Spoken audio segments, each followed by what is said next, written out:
La RTS a reçu cet après-midi la visite des responsables du laboratoire Médias, Technologies, Information, Communication et Société de l'UGB, l'Université Gaston Berger de Saint-Louis.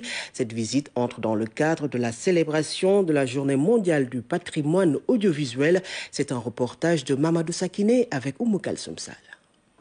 Le musée de la RTS, la salle des serveurs et les archives de la télévision nationale ont accueilli les responsables du laboratoire Médias Technologies de l'Université Gaston Berger de Saint-Louis. Partout où ils sont passés, ces visiteurs ont eu droit à des explications détaillées. C'est une visite qui est une partie très importante de notre programme d'activité d'aujourd'hui, parce que quand même ce matin, nous étions à la Maison de la Presse pour organiser un panel autour de la question la conservation et la transmission du patrimoine audiovisuel dans le cadre de la Journée mondiale du patrimoine audiovisuel.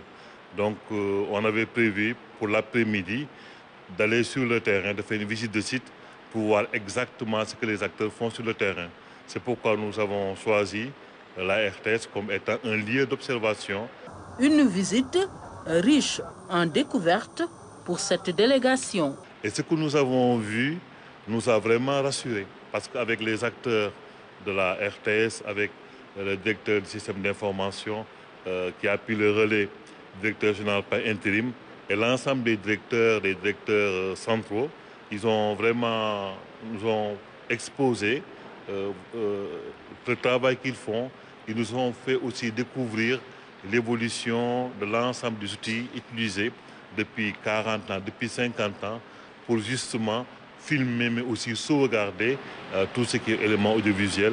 Et ce que nous avons fait, en tout cas en résumé, est rassurant par rapport à nos objectifs qui étaient consignés dans les TDR de notre atelier de ce matin. La RTS et l'UGB, c'est plus de 10 ans de collaboration. En 2012, on a lancé une expérience nouvelle, à savoir la création d'une IFR des civilisations, religions et de communication. Et dans la dite IFR, il y a un département infographie.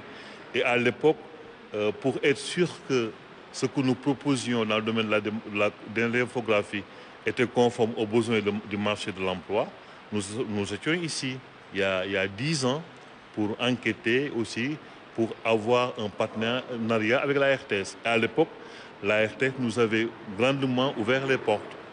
Aujourd'hui, les responsables du laboratoire Médias, Technologies, Communication de l'UGB comptent renforcer davantage cette collaboration avec la RTS pour relever d'autres défis.